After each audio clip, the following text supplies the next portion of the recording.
Senhor, obrigado, Pai. Obrigado porque existe já uma geração que tem contato e é impactada pelo Teu Evangelho, Pai. Que é impactada através de histórias, de programações, mas também através de um amor, que é o amor que Tu nos ensina a entregar na vida de cada uma dessas crianças, Pai. Que Tu, ó Deus, possa nos ensinar também enquanto pai, mãe, vô, vó, tio, a amar essas crianças, a te apresentar através de gestos na vida delas, Senhor. Que o Senhor conceda cada vez mais o privilégio dessa responsabilidade, Pai, de conduzir eles nos Teus caminhos, Pai.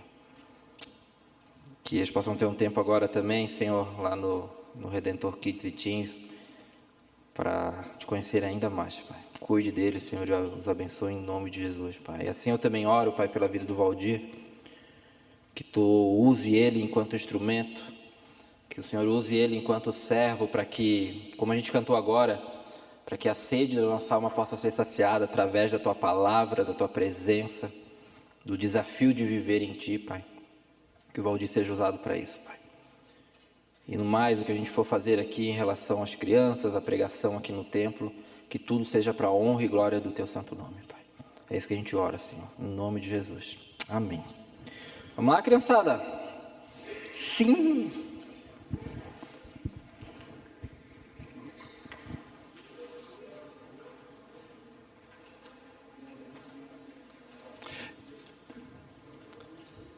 Pediram, né, a Sandra pede para a gente, qual é o título do teu sermão?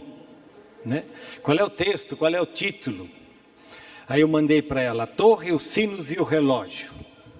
A torre, os sinos e o relógio. É que eu voltei para a minha infância. Eu voltei para Joinville, onde eu nasci. E a comunidade luterana na qual os meus pais participavam, a Igreja da Paz. A Igreja da Paz está no centro de Joinville. E ela é uma igreja, digamos, histórica, né? Claro. Mas ela é tão histórica que ela é velha, a igreja. Você sabe, né, de repente, ou não sabe, né, a gente esquece, mas era uma igreja que foi construída numa época em que as igrejas protestantes, elas não podiam ter torres, para não competir com as igrejas católicas, que tinham direito a ter torres. Mas quando a República do Brasil foi proclamada, em 1889, o Brasil passou a ter liberdade religiosa. E entre os membros da comunidade luterana, nasceu o desejo e o planejamento de que precisava construir uma torre. E eles construíram. Eu até tenho um slide desse negócio aí, dessa igreja, né? Dessa igreja com a sua torre. Construíram uma torre com 27 metros. E a outra preocupação era, essa torre precisa ter sinos. Vamos dar um jeito de trazer sinos. Vamos importar sinos. Aqui também tem, né? E toda a estrutura para segurar os sinos. E o relógio. Então, aqui essa fotografia é antes de uma reforma que foi feita em 1959. Aí eu já havia nascido na época dessa foto. Mas por que a igreja precisa de torre? De sinos, de relógio. Lembra bem, gente, nós estamos falando 1900, no início. No início não, né? Não, peraí, vou dizer isso de novo, tá bom? Nós estamos falando de 1900, faz tempo, não é verdade? Faz mais de 100 anos. Aquela igreja, naquele lugar, no centro de Joinville, era uma igreja imponente, era uma igreja que ocupava um espaço. E a torre, você via de longe. O relógio, você via de longe, né? As pessoas de repente, né, correndo na cidade, dizendo, ai, que oração, olha para a torre, e você vai ver que oração. Mas se de repente, né, tem catarata, miopia, não consegue enxergar, né? Espera um pouco, quando o sino vai tocar, Plim. Não é assim, né? Tá. O sino toca 3 vezes à tarde. É 3 horas da tarde. Ou seja, você sabe pelo tocar do sino que horário tem. Mas tem mais do que isso. Está lá minha mãe, né, na máquina de costura dela, o sino toca lá na igreja. É durante a semana e ela diz, opa, alguém morreu. E ela pergunta para a irmã dela, né? Quem morreu? Alguém morreu, o sino tocou. Porque o jeito que o sino tocou, se anunciava para a cidade que alguém tinha morrido. Sábado, geralmente era sábado à tarde o sino tocava. Alguém está casando, quem será? Alguém está casando. Ou seja, a igreja, a torre, o relógio, os sinos, eles tinham um lugar na sociedade. Domingo de manhã, antes do culto, o culto começa às 9, às 8 o sino toca. Ele toca de novo às 8h30. Chamando, e de repente alguns de vocês vão dizer, eu sei como era lá no interior onde eu vivia. Aliás, quem sabe lá no interior onde você vive ainda tem sino desse jeito. Qual é o papel da igreja na nossa sociedade? Que lugar as igrejas ocupam no cenário da sociedade? Quando a gente olha para essa igreja, quando a gente olha para o começo do século passado, essa igreja ocupava um espaço na sociedade, e ela se comunicava com a sociedade de diferentes maneiras, através dos sinos, através do horário, através dos acontecimentos centrais na vida, do luto, do casamento, né? Qual é o lugar da igreja na sociedade? Ela tem alguma importância? Que importância é essa? Como que a gente pensa esse lugar? Como a gente vive esse lugar? Mas a gente precisa fazer uma outra pergunta, né? Dizer, mas está bem, a gente precisa dessa igreja aonde? Na nossa sociedade, no mundo no qual a gente vive. Que mundo é esse? Como que você e eu sentimos a nossa realidade, a nossa sociedade, o mundo ao nosso redor? Para que então a gente possa falar do lugar da igreja. Para que a gente possa ter uma noção de como que a gente vive no dia a dia da vida. Quais são as coisas que nos alimentam, quais são as coisas que nos sustentam, quais as coisas que nós gostamos, quais as coisas que nós não gostamos. Como é o andar da carruagem da nossa sociedade e da realidade na qual nós vivemos. E como sempre, para responder essas perguntas eu preciso de ajuda.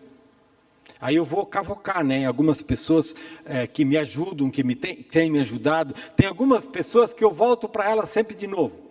Porque elas tiveram uma importância na minha vida já por algumas décadas. Jacques Ellul é um deles. Jacques Ellul foi um francês já falecido, mas nos anos 70, 80, a gente, né, bebia muito do Jacques Ellul. Ele era um acadêmico, havia passado pela guerra e havia se convertido. E aí começou a pensar a fé cristã dentro do universo da universidade da qual ele vivia. E ele escreveu bastante. E o Jacques Ellul, ele me deu uma linguagem, ele falou da realidade na qual a gente vive. Ele disse, por exemplo, que o mundo não é capaz de conservar a si mesmo.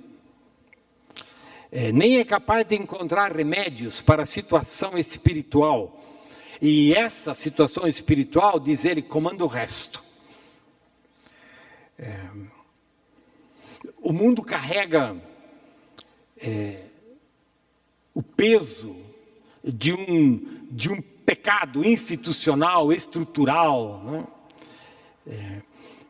E o Jacques Ellul diz assim, mas quanto mais a gente avança, e olha, ele está falando de décadas passadas, né? Quanto mais a gente avança, mais se percebe a ineficácia das soluções humanas, pois todas falham sucessivamente e agravam mais as dificuldades em que nos encontramos.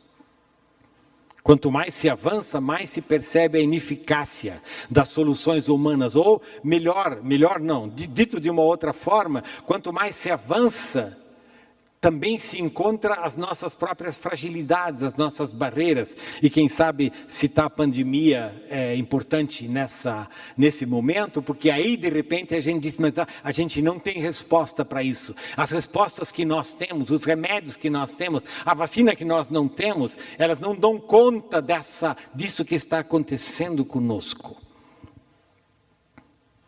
Esse mundo no qual nós vivemos, e aí eu estava durante essa semana escutando alguém mais recente, que ainda não morreu, Andy Crouch, e eu estava escutando um podcast sobre inteligência artificial. E é interessante uma das referências, eu estou tentando entender um pouco, né? Os velhos também têm que entender alguma coisa sobre inteligência artificial, não é muito fácil para alguns de nós entender esse mundo, né? Eu ainda escrevo com caneta tinteira, né? Mas ele disse assim, olha, os computadores, e ele é alguém entendido na área, ele disse, olha, esses computadores, eles nos ajudaram muito, mas eles tiveram uma dificuldade, eles têm tido uma dificuldade enorme de entender o ser humano, porque eles fazem com que a gente fique diante da tela o tempo todo, quando a gente foi criado para estar em movimento. E se geram uma série de doenças a partir de uma grande facilidade. Jacques Ellul, quanto mais se avança, mais se percebe a ineficácia das soluções humanas. Porque ele diz que a vontade do mundo é sempre para... Não, eu vou dizer isso diferente. A vontade do mundo é sempre uma vontade de morte. Uma vontade suicida. A infelicidade, sob todas as formas, abateu-se sobre a terra como jamais aconteceu antes. Mas eu fiquei pensando, será que eu acredito nisso?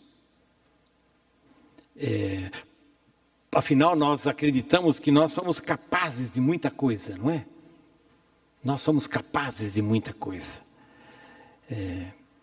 Mas o que me conduziu um pouco durante essa semana é a memória de algumas palavras bíblicas, né? E duas delas dizem, o mundo jaz no maligno. O que é isso? O mundo jaz no maligno. Quer dizer, na realidade na qual a gente vive, há um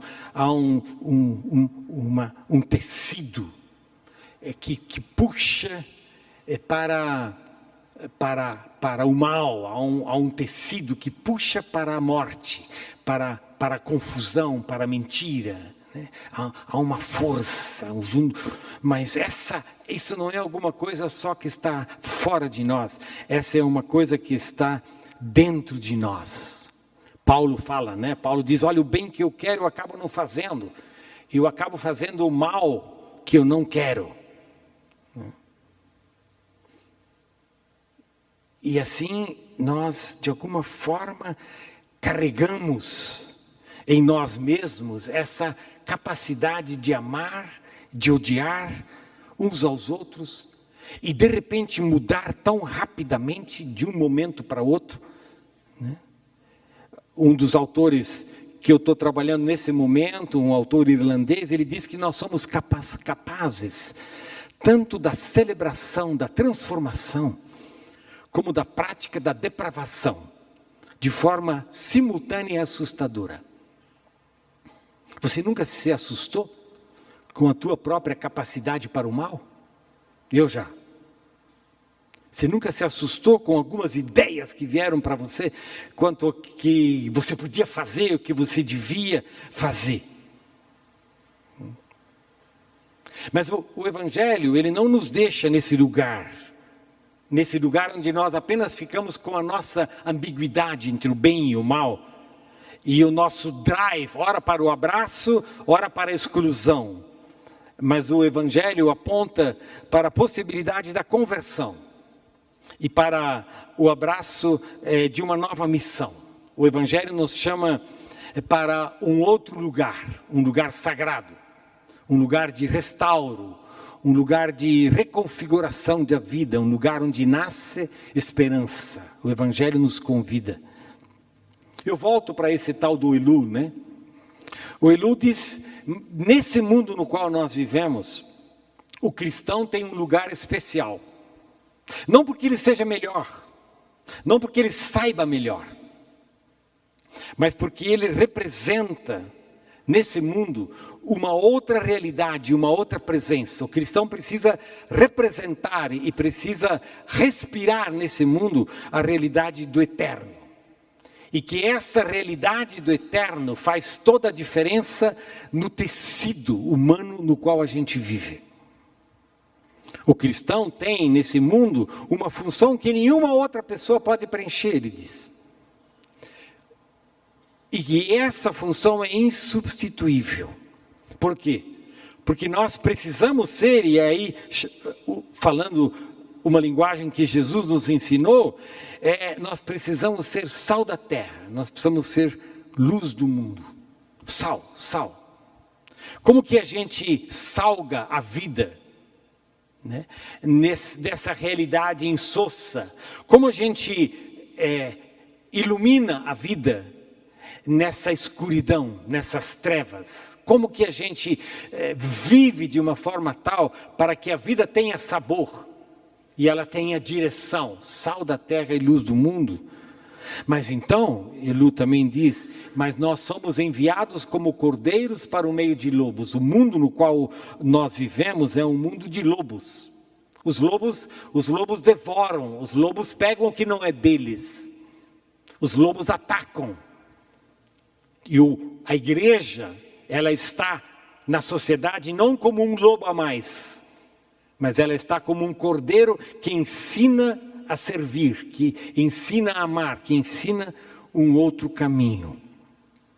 E então, a minha mente me levou a um hino do Lindolfo Weingärtner, 1976. Se não há quem profetize, quem fale aos homens com poder, Senhor, o que será da terra, se teu juízo a surpreender? Se não houver quem diga ao mundo que só em ti há salvação, por falsos deuses, enganado perecerá na escuridão. Cidade que sem atalaia, a espada não verá chegar, acordará desprevenida e seu destino a lamentar. Ó Deus, nos faze mensageiros da boa nova de Jesus. No mundo inquieto e conturbado, ergamos o sinal da cruz. Sinal de alerta e de esperança, sinal de juízo e de perdão, ao mundo inteiro anunciemos que em Cristo há paz e salvação. Voltemos um pouco à Igreja da Paz, lá em Joinville. Ela continua lá, passou por uma reforma recente, acho que 2017. Mas hoje ela é uma igreja encolhida e até escondida entre o emergir dos prédios e o barulho da cidade. Afinal, quem precisa do relógio daquela igreja? Não, ele pode estragar. Quem quer o seu sino? Sino tocando às 8 da manhã no domingo? Ah, não, eu quero dormir. Quem se importa com a sua torre? 27 metros, brincadeira, não é verdade? Pois essa semana veio a notícia de que maior do que qualquer prédio lá de Camboriú, onde vocês todos têm apartamentos, naqueles prédios baratos ali, aqueles apartamentos em Camboriú, em Sorocaba, gente, em Sorocaba, um arranha-céu terá 170 andares, 1 quilômetro de altura, gente. A gente pode fazer muita coisa, não é verdade? Essa semana a Cileda, eu estava caminhando lá perto de casa, tem uns espigão lá, eu olhei para um daqueles lá, né? De repente alguém que passou por mim até disse, o que esse velhinho está fazendo aí, olhando para cima? Eu disse para Cileda, será que esse prédio aqui tem 100 metros? Pois esse em Sorocaba, eu acho que nem tem, mas esse em Sorocaba é para ter 1000. Ou seja, a nossa realidade mudou. As nossas torres ficaram insignificantes, os nossos sinos atrapalham. Mas também se devia dizer que as nossas igrejas, com os seus vitrais, os seus sinos, as suas torres, os seus telões, por vezes, né, não necessariamente apontam para a nossa vocação de sal e luz, porque nós nos tornamos muitas vezes símbolos religiosos, culturais e até do mercado religioso, não é? Mas a pergunta de como encontramos o nosso espaço como corpo de Cristo na nossa sociedade permanece de pé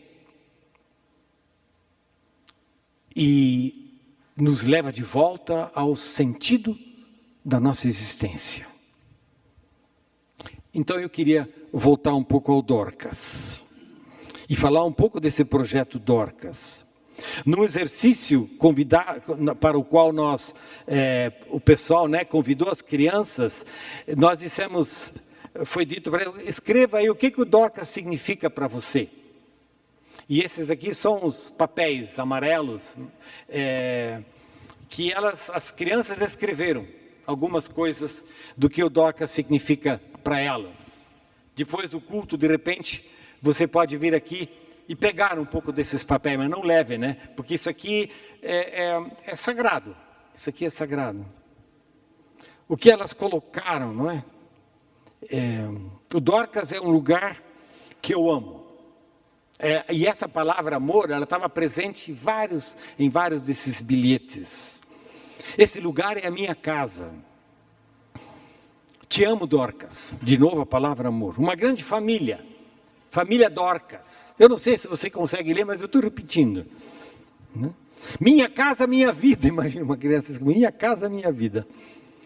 De novo, te amo, Dorcas. Casa, carinho, aprendizado. Eu amo, Dorcas. Muito obrigado.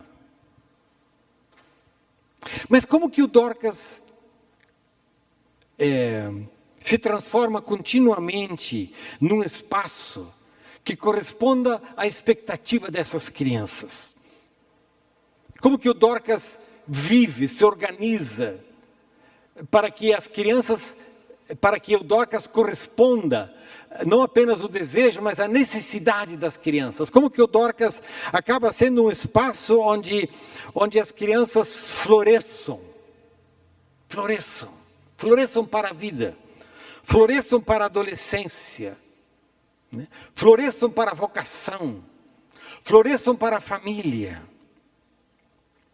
Em nossas conversas internas, nós temos dito que para que isso seja realidade, nós precisamos aprender a ser Jesus para as crianças. Nós precisamos, é verdade, nos capacitar como possível. Comida boa, e alguns falaram sobre isso, né? Olha aqui, um lugar de muita fartura. É um lugar incrível, que todo mundo se considera família. Um lugar de muita fartura. E por isso, muita necessidade de comida. Então precisa ter comida, não é?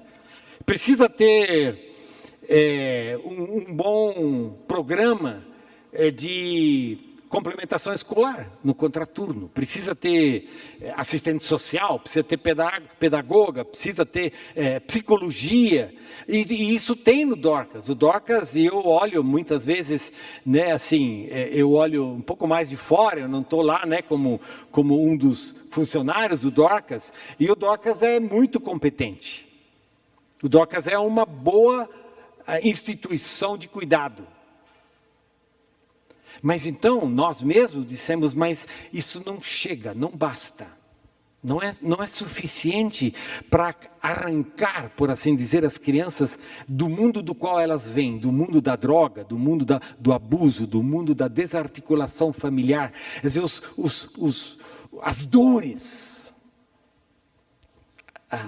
as experiências, os lamentos, as agonias, os gritos que as crianças trazem quando elas vêm para o Dorcas é muito mais profundo do que uma comida consegue saciar.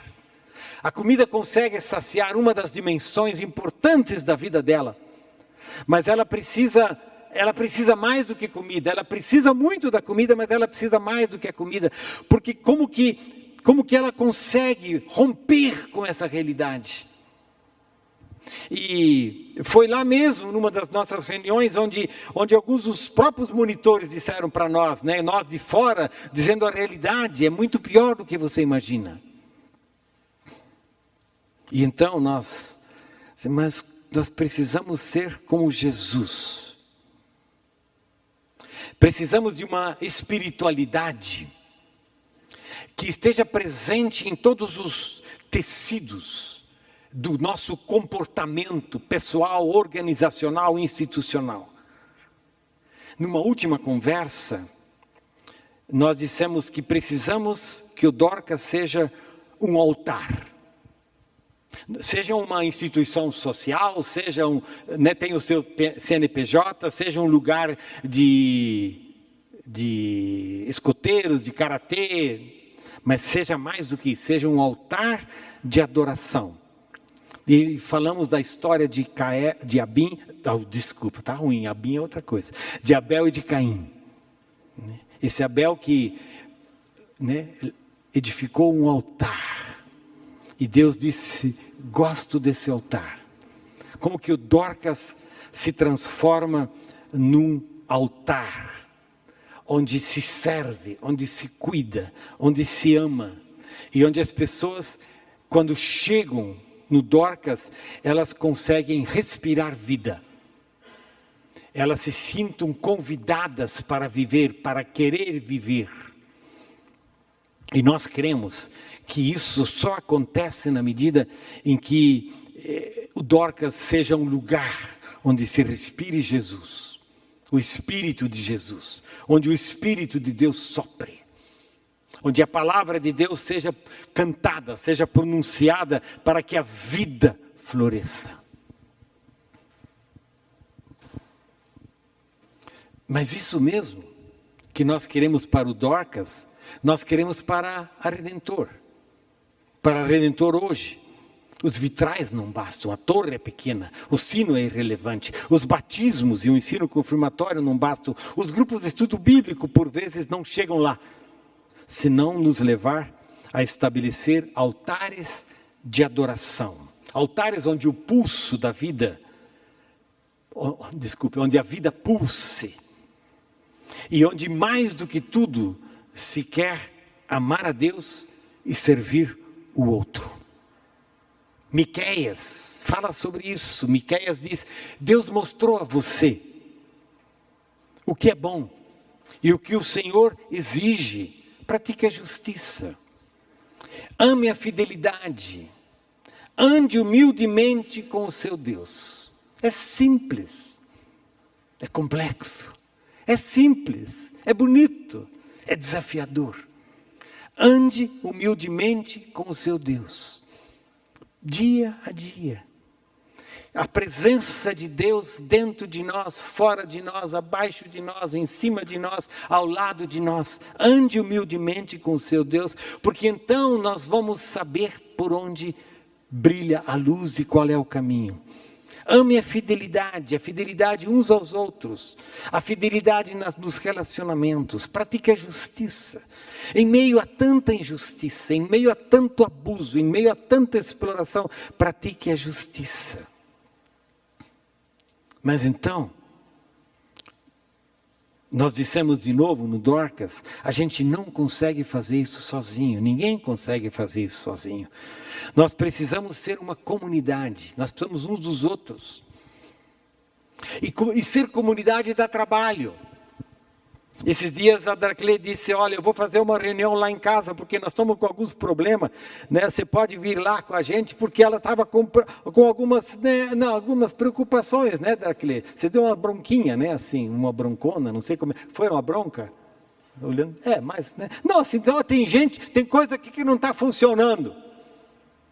Tem algumas atitudes que não estão sendo boas, porque nós precisamos ser comunidade, uma comunidade de cuidado, uma comunidade de acolhimento, uma comunidade de carinho, mas ao mesmo tempo uma comunidade de vida, uma comunidade de disciplina, de ensino, uma comunidade na qual se respira Jesus. E é essa comunidade que é também a nossa vocação como comunidade do Redentor. As torres Não. Os sinos, não. Ser comunidade de Jesus, que salga, que é luz, que transmite vida e que ajude a sociedade a florescer e a cuidar uns dos outros. Esse é o lugar da igreja na qual nós precisamos viver. Eu volto a Lindolfo Wenger, né, e um hino dele, um ano depois, 1977, há sinais de paz e de graça nesse mundo que ainda é de Deus. Pode respirar fundo, não é? Há sinais de paz e de graça nesse mundo que ainda é de Deus. Em meio aos poderes das trevas manifestam-se as forças dos céus. A terra a mover-se no espaço e o sol a brilhar com fulgor. O arco estendido nas nuvens são sinais de que Deus é Senhor. O sinal mais claro e luzente foi erguido por Cristo Jesus. Por amor ao mundo perdido, deu a própria vida na cruz. Cidade construída no monte, oculta não pode ficar. A luz por Cristo acendida deverá luzir e brilhar. Palavra que diz liberdade, anúncio de paz e perdão, abraço que aceita e sustenta, são luzes na escuridão.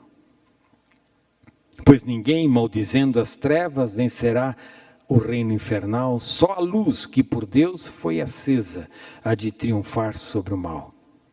Ó povo de Cristo na terra, não escondas a luz do Senhor. Em todo o teu ser resplandeça o bendito sinal do amor. Lindolfo Wenger. Há sinais de paz e de graça neste mundo que ainda é de Deus. E nós somos chamados a ser essa comunidade que cuida, que acolhe. E nós somos chamados a levantar, construir altares de adoração a Deus. Porque é na medida em que nós construímos altares de adoração a Deus, e nós nos tornamos comunidade em torno a estes altares, nós vamos vivenciar a vocação que Deus nos deu, ser sal da terra, luz do mundo. E de novo, a gente não consegue fazer isso sozinho. Todos nós temos os nossos altares. Todos temos os nossos altares. Alguns deles são mais sagrados, outros deles são mais seculares. Hoje de manhã eu até perguntei, né, se você esquece o teu celular, como é que fica? Esse tempo alguém disse para mim, nossa, quando eu perco o meu celular, eu entro num desespero. De repente você tem taquicardia. Né? Ué, se você tem taquicardia quando você perde o celular, é possível que por aí esteja alguma coisa chamada altar. Quais são os altares que você tem? Os lugares que se tornam sagrados na tua vida. Quais são os símbolos, os relacionamentos, as histórias, as narrativas, os encontros, as memórias que fazem com que a vida floresça. O outro seja servido. E a gente se constitua nessa comunidade de fé e de esperança. Em meio a essa realidade tão ambígua, dentro e fora de nós, na qual nós vivemos.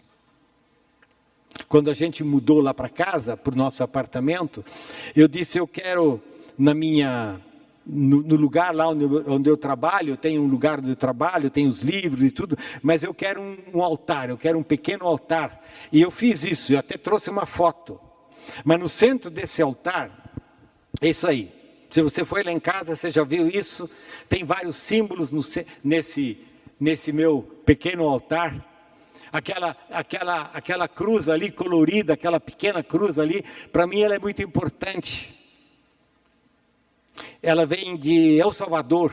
E numa vez que eu tive a oportunidade de estar lá, junto com os irmãos, num momento muito difícil da vida da igreja em El Salvador, a cruz como esse espaço de vida. Mas o negócio mesmo é esse aqui. Essa cruz. Essa cruz tem uma história, porque já faz anos, tem uns nomes aqui atrás, foi uma sexta-feira santa, a Cileda e eu convidamos um grupo de pessoas, na época era o Gólgota, que era uma banda, para passar o dia com a gente, um dia de meditação, um dia de silêncio, um dia acho que foi de jejum, né? E eu disse para eles, olha, façam alguma coisa juntos. Façam alguma coisa, vocês têm tanto tempo para fazer uma coisa juntos. E quando eles voltaram, eles trouxeram essa cruz. Mas a história dessa cruz é que isso aqui é uma madeira que veio daqui, dessa igreja. Há uns anos atrás, alguns de vocês vão lembrar, a igreja estava tomada de cupim. E foi reformado o teto. E eu não sei direito como, eu sei que um pedaço daqueles madeiras, daqueles cupim acabaram lá em casa. E eles pegaram juntos e fizeram essa cruz. Não tem cupim, ou eu espero que não tenha. Tem uns buraquinhos de cupim aqui, acho que tem, não é? Mas então, gente, essa cruz, ela foi feita com pedaços de madeira cheios de cupim. E que foram tirados do teto da igreja para que ele não despencasse. E hoje de manhã o Nelson me disse como estava a situação desse teto aqui, né? O engenheiro foi e disse, olha, em 6 meses esse teto vai cair. E é dessa madeira que foi feita essa cruz. É assim. As nossas vidas, cheias de cupim. As nossas vidas marcadas, dilaceradas, confusas. As nossas vidas, eu repito, cheias de cupim. E é com essas nossas histórias que Deus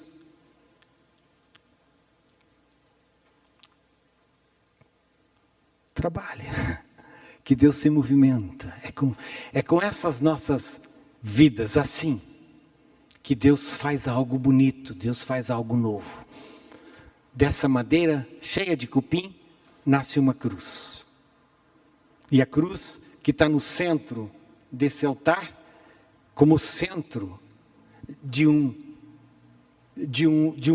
desejo de viver.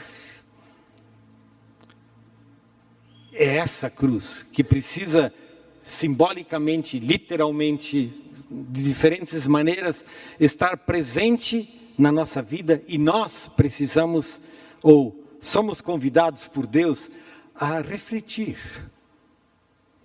Isso que Deus faz, sal da terra, luz do mundo. A gente precisa isso para o Dorcas. Ore por nós. A gente precisa isso para o Redentor. Oremos por isso. Mas a gente precisa disso na nossa família, nos nossos relacionamentos, na nossa casa, nos diferentes lugares onde nós estamos, para que a vida não seja apenas um mundo que jaz no maligno, mas que em meio a ele nasçam sinais de esperança da graça de Deus. Há sinais de paz e de graça nesse mundo que ainda é de Deus. Ó povo de Cristo na terra, não esconda a luz do Senhor. Senhor, a gente não consegue andar sozinho. E o Senhor tem nos amparado com a Tua graça, o Teu Espírito. O Senhor tem nos sustentado dia após dia. Obrigado, Senhor, pela força do Teu Espírito. Obrigado pela Tua palavra que nos nutre. E por essa comunidade de irmãos e de irmãs que juntos queremos ser esses sinais de paz e de graça nesse mundo que ainda é Teu. E que sempre de novo